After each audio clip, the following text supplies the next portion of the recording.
Assalamualaikum Ibu. Ya, selamat pagi, silakan duduk. Oke. Perkenalkan, nama saya Siti Maisara, saya ahli gizi yang akan membantu konsultasi hari ini. Boleh saya tahu namanya siapa dan usianya berapa? Nama saya Aisyah, umur saya 19 tahun, masih mahasiswa. Oke, baik. Saya panggil Kak Aisyah ya? Oke. Apa yang ingin Kak Aisyah konsultasikan hari ini? Saya ingin menurunkan berat badan Ibu, tapi dengan cara yang sehat. Oke, itu pilihan yang sangat baik. Sebelum kita lanjut, saya ingin mengetahui kebiasaan makan Kakak Aisyah. Mungkin bisa diceritakan? Saya sering tidak sarapan pagi, makan siang pun seadanya, makan malam sering makan gorengan dan minuman manis. Baik, sebelum kita lanjut mengenai diet sehat, kita akan melakukan pemeriksaan dulu ya Kak. Saya akan mengukur berat badannya Kakak Aisyah. Mungkin Kakak Aisyah sebelumnya pernah melakukan pengukuran atau belum? Sudah Ibu, saya pernah. Oke, baik. Kalau boleh tahu kemarin mengukurnya berat badannya berapa? 50 kg. Oke, tinggi badannya? 155. Oke.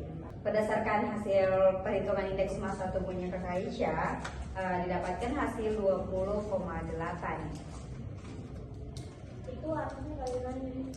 Oke, nilai indeks massa tubuhnya Kakak Aisyah itu 20,8, di mana termasuk dalam kategori normal.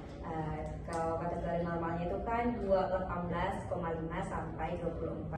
Oh, jadi saya tidak perlu diet ya Bu? Tetap perlu, tapi fokusnya bukan menurunkan berat badan yang secara drastis, melainkan menjaga pola makan sehat dan komposisi tubuh. Dan makannya harus tetap seimbang ya. Kenapa harus seimbang seperti itu Bu? Agar tetap mendapatkan energi, membangun jaringan tubuh, dan menjaga fungsi otak dengan baik. Baik, dari situ kita sudah bisa melihat beberapa kebiasaan yang perlu diperbaiki. Melewatkan sarapan dan makan berlebihan di malam hari bisa mengaruhi metabolisme tubuh. Oh begitu Ibu, jadi saya harus sarapan. Ya, sarapan itu penting untuk memberi energi di pagi hari dan mencegah makanan berlebihan di siang dan malam hari. Kalau makan sarapan pagi yang sehat itu seperti apa itu? Misalnya roti gandum, telur rebus, buah, atau oatmeal. Yang penting mengandung karbohidrat kompleks, protein, dan serat. Lalu untuk makan siang dan malam Bu? Untuk makan siang dan malam, usahakan ada nasi atau sumber karbohidrat lauk protein seperti ikan, ayam, tahu, tempe, serta sayuran. Apakah saya harus berhenti makan nasi? Tidak perlu berhenti, cukup mengurangi porsinya dan bisa diganti dengan sebagian dengan nasi merah atau sumber karbohidrat lain yang lebih sehat. Kalau saya harus memilih kalorinya? Kalau untuk ngemil itu silahkan, tapi pilihlah cemilan yang sehat seperti buah, yogurt, atau kacang-kacangan dalam jumlah yang wajar. Saya juga sering minum minuman yang manis. Kalau untuk minuman-minuman yang manis itu sebaiknya dikurangi ya, karena gula berlebih bisa menyebabkan kenaikan berat badan. Gantilah dengan air putih. Alangkah baiknya diganti dengan air putih. Baik Ibu, untuk olahraga? Untuk olahraga itu sendiri sangat penting, minimal 30 menit per hari. Maksudnya 30 menit sehari, seperti jalan cepat, jogging, atau senam. Kalau saya sibuk kuliah Bu? Oke, kalau kakaknya sibuk kuliah, bisa mulai dari hal yang sederhana seperti jalan kaki ke kampus atau naik tangga. Berapa lama biasanya? Berapa lama biasanya saya bisa melihat hasilnya? Berapa lama biasanya saya bisa melihat hasilnya Bu? Oke, untuk kakak bisa melihat hasilnya itu jika kakaknya konsisten, perubahan bisa terlihat dalam 2-4 minggu. Apakah ada hal lain yang saya harus perhatikan? Ya, cukup minum air putih minimal 8 gelas sehari dan tidur yang cukup sekitar 7-8 jam. Oke, saya ingin menanyakan kebiasaan makan kakak sehari-hari. Apakah kakaknya biasa sarapan? Jujur Ibu, saya sering tidak sarapan. Oke, itu salah satu kebiasaan yang perlu dirubah ya Kak. Sarapan penting untuk metabolisme tubuh dan memberi energi untuk aktivitas di pagi hari. Kalau saya tidak sarapan, itu apa dampaknya? Oke, jika kakaknya tidak sarapan, bisa merasa lemas, sulit konsentrasi, dan cenderung makan berlebihan di siang hari. Oke, dari penjelasan saya tadi, diet yang sehat memiliki beberapa prinsip utama. Oke, saya bantu sebutkan. Yang pertama, makan teratur, gizi seimbang, batasi gula, garam, dan lemak berlebih, perbanyak serat dan sayur dan buah, dan cukupi minum air putih. Kenapa harus ada fungsi itu? Oke, karena masing-masing memiliki fungsi. Yang pertama karbohidrat sebagai sumber energi utama, yang kedua protein untuk membangun dan memperbaiki jaringan tubuh, yang ketiga lemak untuk cadangan energi dan fungsi hormon, dan yang terakhir vitamin dan mineral untuk menjaga sistem tubuh agar tetap optimal. Oke, terkait makanannya kakak, saya ingin tanya bagaimana dengan makanan siang dan malamnya kakak? Saya biasanya makan nasi, lauk, gorengan, dan malam sering makan banyak.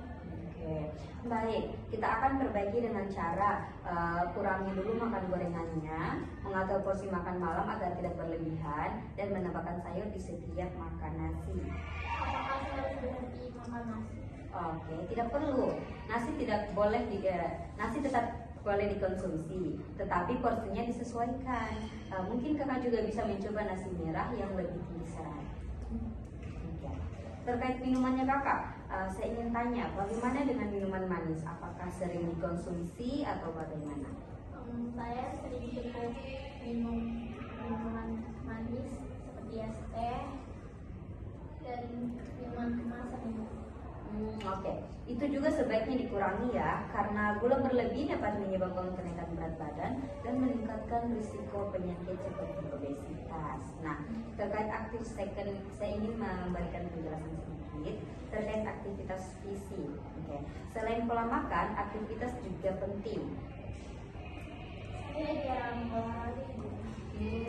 Cobalah mulai dari lari yang ringan, seperti yang saya bilang tadi, jalan kaki 30 menit, naik tangga, senam ringan di rumah sebelum ke kampus. Kalau rutin apa manfaatnya, Bu? Oke, kalau kakaknya rutin akan membantu membakar kalori, meningkatkan metabolisme, dan menjaga kesehatan jantung. Oke, untuk gaya hidup sehatnya kakak, saya sarankan tidur cukup 7-8 jam seperti yang saya bilang tadi. Hindari stres berlebihan, ya seperti yang kita tahu mungkin kakaknya kan sedang kuliah, jadi mungkin banyak tugas, banyak yang dipikirkan. Oke, jadi hindari stres yang berlebihan dan minum air putih minimal 8 gelas sehari. Ternyata banyak juga yang harus diperhatikan ya, Bu. Betul, tapi bisa dilakukan secara bertahap ya. Oke, dari pola makannya kakak sebelumnya kan kakak sering tidak sarapan, banyak makan gorengan, minum-minumannya juga manis. Jadi sekarang kita ubah ya, sarapannya rutin, kurangi makan gorengannya, dan berbanyak minum air putih. Minuman manisnya diganti dengan air putih. Baik Ibu, saya akan coba pelan-pelan. Oke, ya ingat ya Ibu, diet sehat itu bukan menyiksa diri, tetapi dia untuk membuat tubuh kita menjadi sehat. Ya, kemudian diet sehat itu juga tidak instan, banyak yang harus dihindari seperti yang saya jelaskan tadi. Nah, kemudian dia harus konsisten. Kadang saya tergoda dari makanan manis. Oke, tidak masalah sesekali, tetapi tetap dibatasi. Prinsipnya adalah kontrol, bukan larangan total. Jadi dia dikontrol saja. Jangan juga berpikir bahwa tidak bisa kita makan ini paling. Tidak, boleh sesekali, tetapi dikontrol. Oke. Saya jadi lebih paham sekarang, Bu. Bagus. Oke, targetnya bukan cepat kurus ya, tetapi sehat untuk jangka panjang. Terima kasih banyak atas penjelasan Ibu. Oke, jika kakaknya mungkin masih merasa bingung atau masih ada yang mengganjal, bisa datang kontrol lagi ya. Siap Ibu. Oke, terima kasih.